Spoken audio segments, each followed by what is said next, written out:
Howdy, y'all. I'm a bit late to the party, a few years actually, but I figured better late than never to start a 100 days series. A housekeeping note or two before we start. The day counter is going to appear a few days in because I'm too lazy to add it before I added the mod that adds it. And I also added in reliquified artifacts on day 28 because I forgot it. It was meant to be there from the start. So, without further ado, Day 1, I raided the 2 villages near spawn and found some decent loot in the tower. I plan on raiding the next priest tower on day 2. Because of the villages, I could sleep the night away, bringing us to Day 2. I found not 1, but 2 waystones. After raiding the second priest tower, these will be useful for traveling around. The mountain I found as the sun was setting would be the perfect hiding spot for me for the night, as I forgot to break and take a bed with me. During the night, as the moon was high overhead, a spider ran at me. Fortunately, I dispatched it. No string dropped, so creating a backpack would have to wait. When the sun rose, I continued exploring. I found a nice spot in a forest and set up a small camp for myself with a few chests. I spent the rest of the day terraforming the area to allow me to build a small hut. I also made a hill on one side that's closest to the river, a bit bigger. The Imperial soldiers and mages could be within this pocket dimension looking for the people they've sent here. Stripping away our powers in our dimension was nearly impossible, but putting us in a new dimension served essentially the same function. Day 4, I opened my skill tree to use the point I gained the night prior hunting sheep. I thought that more melee damage could come in handy in the future. My sense presence skill, one of the few that I still had left, showed me a dark oak forest. I decided to head over after grabbing some gear. I grabbed some dark oak and some saplings, but then I saw it. The top of a high tower. I would know that building style anywhere. Imperial soldiers were here. Now I know I have to get as powerful as I can before they find me. Day 5, I finished the terraforming and began laying out my hut. I also collected some string on my way back from getting spruce wood, nearly dying in the process. Fortunately, I was able to get away. Day 6, I kept working on the hut. I also planted some trees to help keep me hidden. I placed a door to my hut down just as the rain started to pick up. I may not have had windows yet, but I do have a roof over my head. On day 7, I ran into a stray who glowed with— it seemed to be imbued with power. I dispatched it in a rather cowardly way, but I have to keep myself safe. I hope nothing was notified when I did so. I spent the night organizing my chests. I woke up in the morning and continued organizing my chests. My next objective was to get a spell book and some better tools and armor. I decided to get the Ironbound Tome as it had 6 spell slots and was quite reasonable to craft. So I went into my mine and I began to dig. I also crafted a backpack for extra storage. Day 9, I mined. At the start of day 10, I made my Ironbound Tome, my first spellbook. I also cast the Wisp spell to remove a sheep from this pocket dimension. I continued by mining the rest of the day. On day 11, I was going to get water when I spotted some of the Imperial soldiers. One of them was particularly strong. I sent several Wisp spells towards him, along with several sword swings until he fell. I also received my first skill point in the magics category. I had several battles on day 12, one with a zombie bewitched with enhancement magic. I once again returned its decayed body to the earth in a very tactical manner, and a fight with a necromancer who summoned some more decaying husks. Then I planted a garden to help sustain myself. I found I had a fire breath scroll from the necromancer on day 13, so I placed it into my spellbook and quickly went outside to defend my hut from a creeper.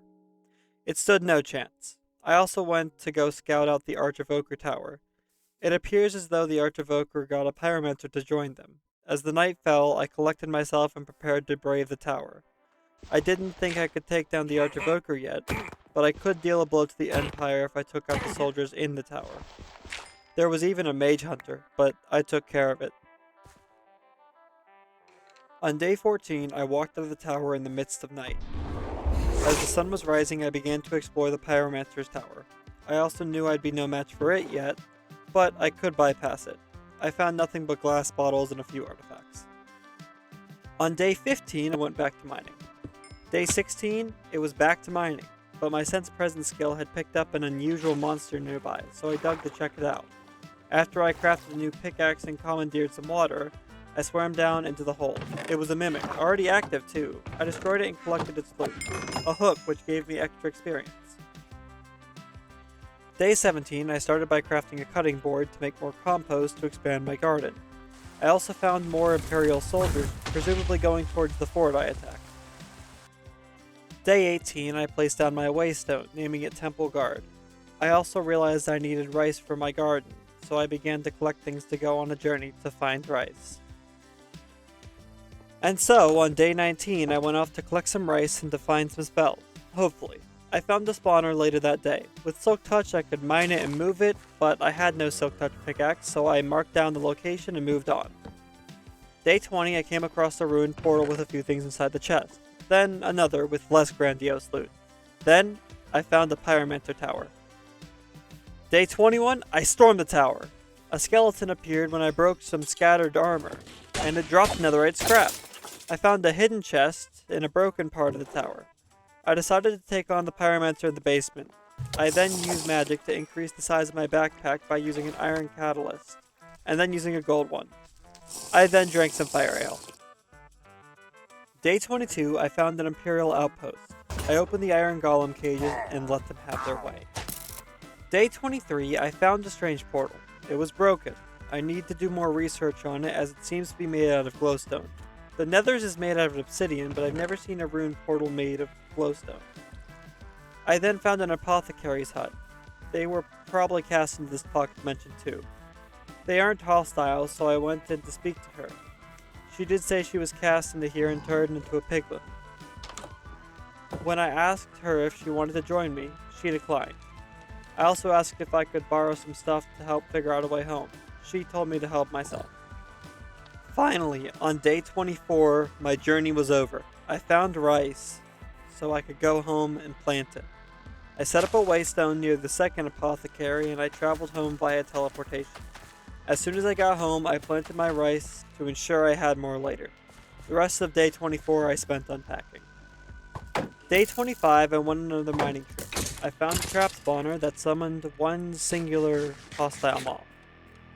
Day 26, I crafted a graybeard staff and a diamond pickaxe so I could collect obsidian. I also realized I need a buff in my attack power for my spells, which is where the staff comes in. I then decided it was time to head back out onto the road to find a wandering trader who could translate the Archivoker's logbook I had. I took all the magic-based items I could so I could do some spellcrafting on the road. It was time to level up my magic, and so I began my second trek. Day 27, the first of my stops was reached. While I knew I couldn't take on the arch-illager at the top of the tower, I could take on the lesser soldiers at the bottom. Although the actual castle had essentially nothing of value other than some emeralds, I did fight a Ravager. Day 28, I got some TNT from a tower. Day 29, I found another Imperial outpost, so I raided it. There were a few Ravagers, so I kited them around for a while. There were 2 Evokers in the fort, so I took them out and got a Totem of Undying. By day 30, I left that outpost. That's it. That's all I have for day 30. Day 31, I smelted glass. I then used that glass to make bottles to recycle some spell scrolls I didn't want. Day 32, I ran across an ocean with the roller skates I had gotten a few days prior. At the end of the said day, I slept in a village house on the other side of the ocean. Day 33, as I was walking through the village, I found one of those strange ruined portals again. I have truly never seen anything like it. As I was traveling through a snowy plains later that day, I came across an old-looking church. I decided to go up it first, then I would go down into the darkness.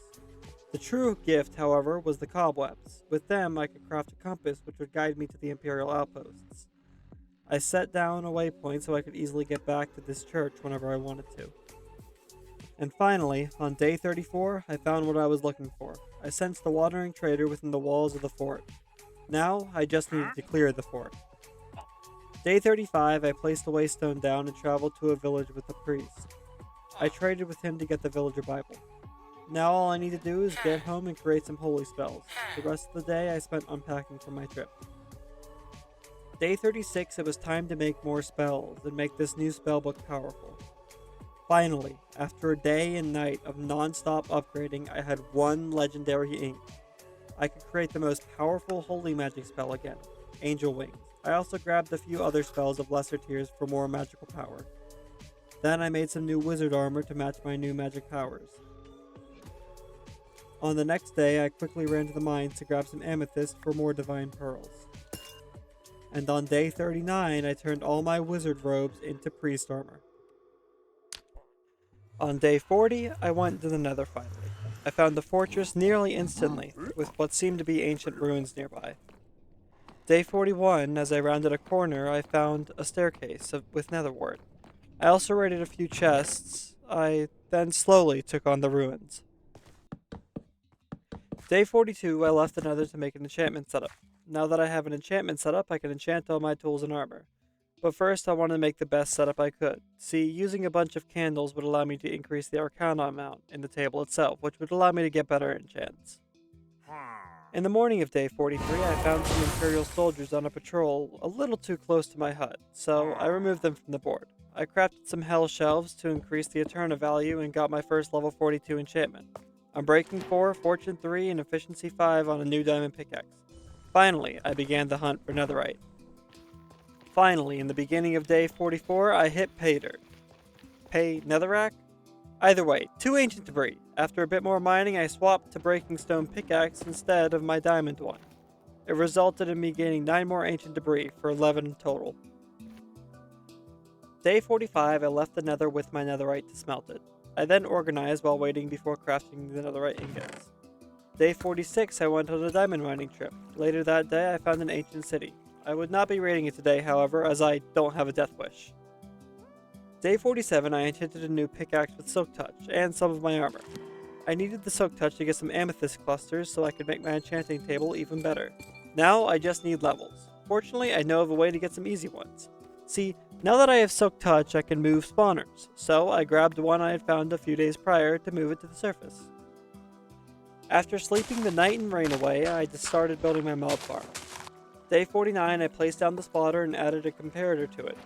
I also decided to build a spot outside for me to chill for a bit, as I've been doing this whole survival thing for 50 days now. At the end of day 49, I finished up the bottom of my little picnic blanket.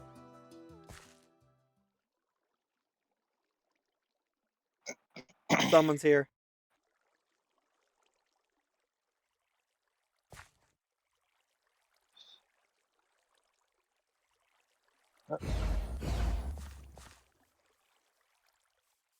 Who are Who you? are you? Are you with Excuse them? me! You're the ones barging into my home! And you are the one with the house near an Imperial camp tower. I saw it! Why do you think there are so many trees around here? It's to keep me safe from them. Do you think we can trust you on that? Our friend died due to the Empire. She was killed when we fought through the Imperial Mansion. So, you're opposed to them too? Of course we are. Well, that changes things. I was thrown into this pocket dimension too. Apparently, reversing death isn't on the Imperial's agenda. Hold on, did you say you could raise the dead? Reverse death, not raise the dead. Two entirely separate affairs. In truth, it reverses any biological decay and rot to bring a person back to life while simultaneously bringing them back to the last bed they slept in. Can you bring our friend back? Maybe. I'd need their body first. While I can remake it, I can't without being as powerful as possible, and I'm not there yet.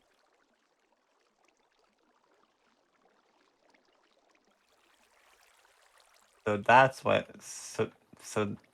they burnt her body.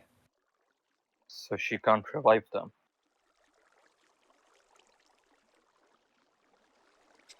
How how can we help you get strong enough to remake the body? I just need some ingredients to turn into eternal organs and whatnot. I've already begun working on collecting them for myself in case I die. What things do you need? I need another star for the heart, some dragon scales for the skin. Wait, what color are your friend's eyes? Brown. Then I'll need some brown gems for the eyes. To put it mildly, there's a lot. But the hardest thing I need to get is the Divine Soul Shard. No way. Yeah, the boss drop from dungeons. I need to be a lot more powerful to take them. Our friend was well organized and carried our stuff. We can give you some of the backpacks she carried to help you out. What kind of stuff? All sorts of things. After she died, we finally made a base, so most of it is back there. We will have to go and get the rest of the backpacks. Though it's a pain to get there and back with more than one. That's fine. Any help is good help in my books. Then here's her first backpack. It was her enchanting one.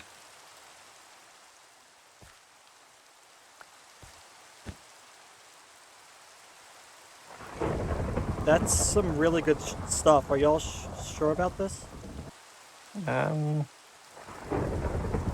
Alright then, I guess I'll see you both again when you have the next backpack.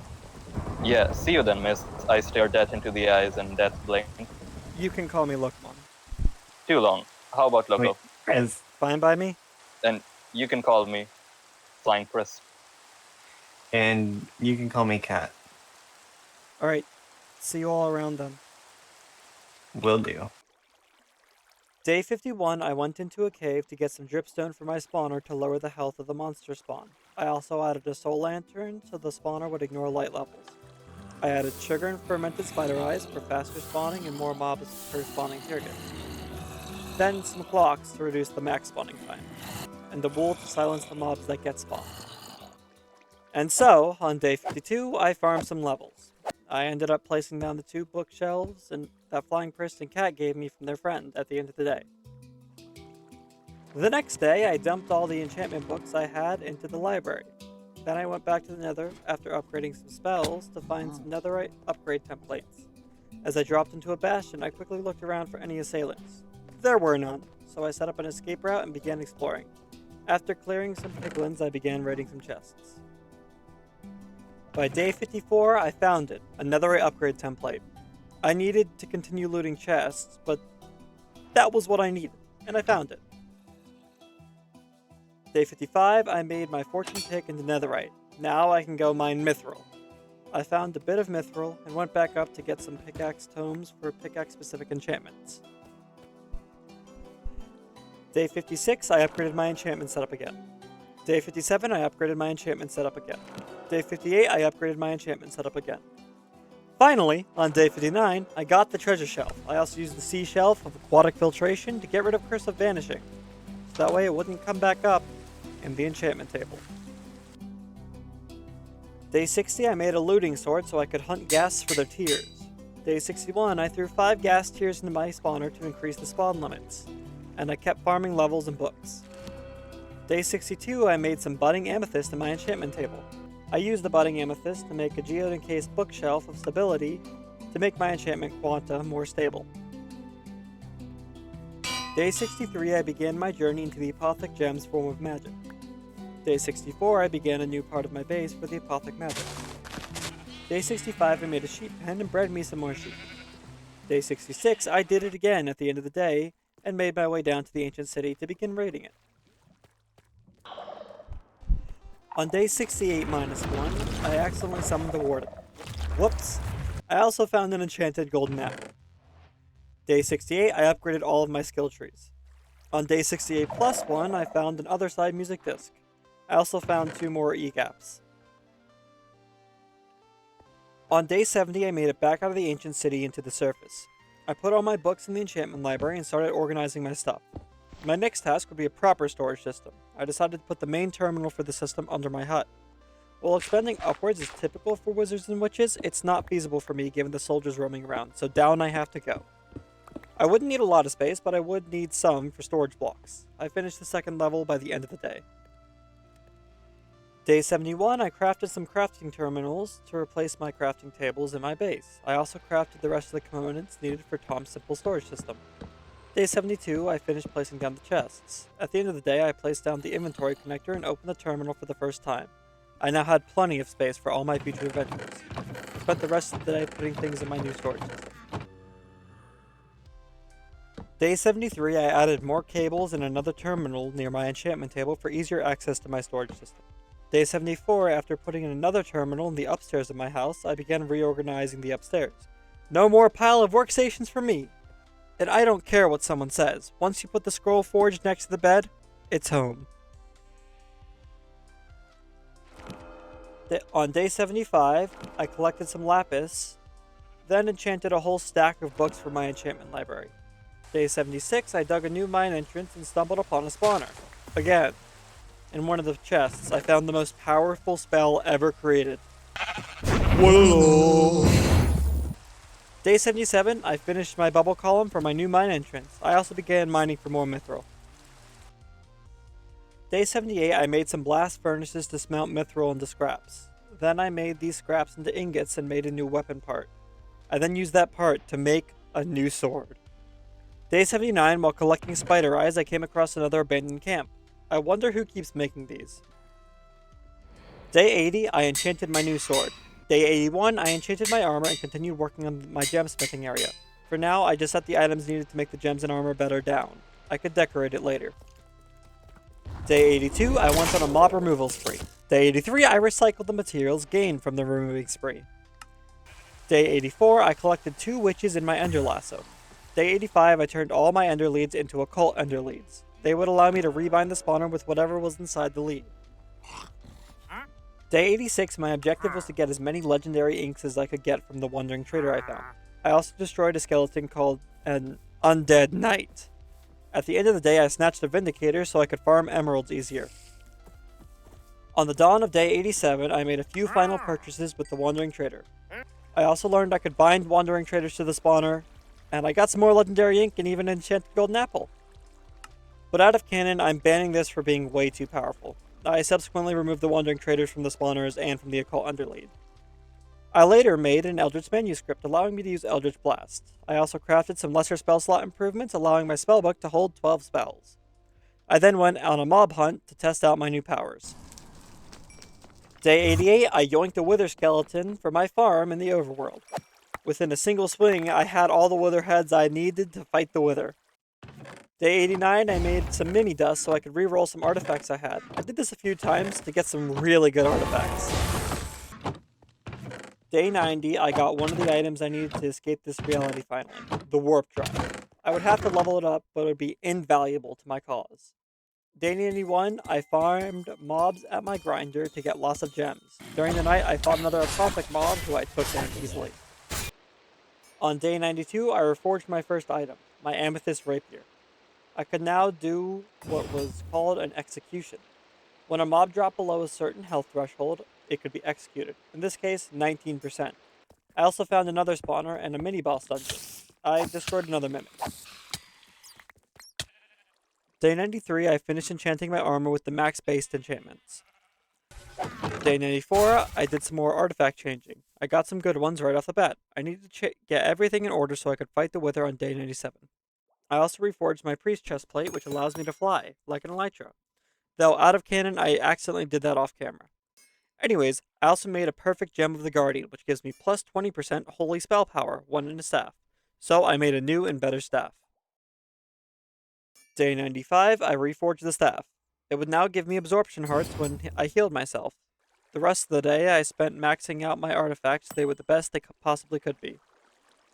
After finishing up on day 96, I began my final preparations for the Wither fight, including crafting and enchanting a bow. On the dawn of day 97, I reforged 2 more pieces of my armor. Now, as suited up as I possibly could be, I descended into the mine to get ready for the Wither fight. And so, I mined a long hallway. I placed down the Wither skulls.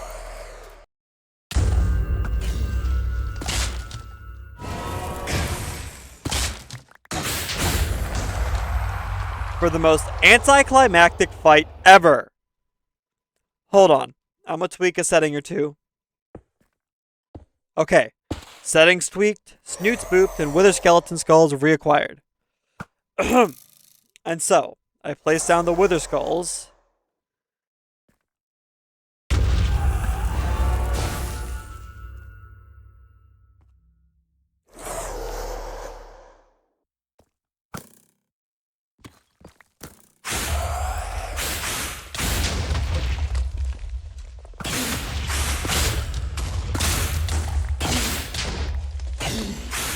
For another anticlimactic fight.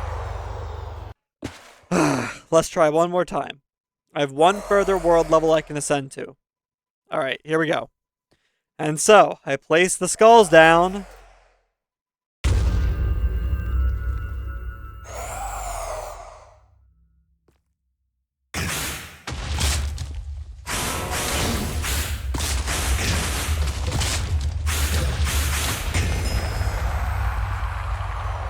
you know what? I did the best I could to make this challenging. GG?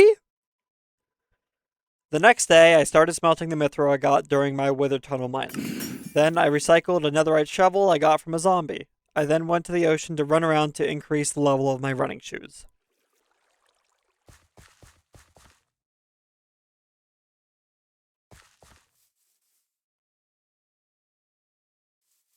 There you all are. Sense you all coming. Good to see you too.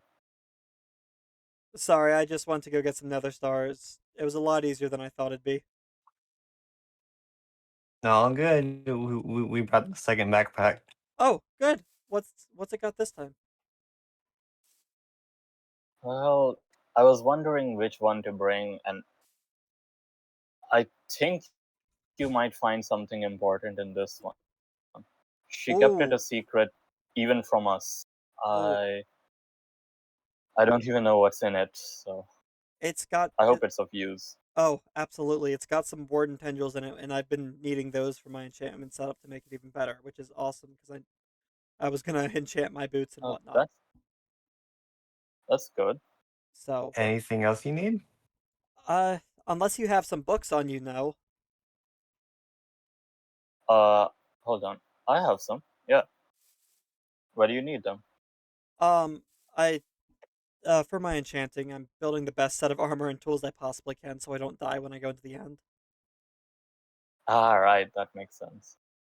Yeah, I'm almost done with the enchanting. I just need to max out the feather falling on my boots and get some rockets and maybe some more powerful spells. Just the normal stuff. Oh, do you maybe need any help? Not for this, but when I take on the boss for the Divine Soul Shard, I might. We Okay. can help with that. Well, yeah, we can help with that. Sounds good. When can I expect to see you both next? Probably in about 50 days again. Okay, I'll need at least another 100 to prepare for that battle. All right, sounds good. We will go ahead and prepare too. Alright, I'll see you in another 50 days, and then we'll meet up in 100 to take on the boss monster. I'll prepare for myself, you two prepare for yourselves. Yes. Sounds good. It might only be one of us in 50 days, though, so the other can continue preparing because it takes about 15 days to get from our place to yours. That's perfectly fine. All good. I'll see you all then. Alright, Well, there you have it. 100 days in hardcore Minecraft. I hope you all enjoyed the video. If you did, gently boop the like button for me. If you watched a few of my videos and think I'm halfway to entertaining, consider the subscribe button. Deos compotestivos. Six sympatranes. Stay safe out there and have a good one, y'all.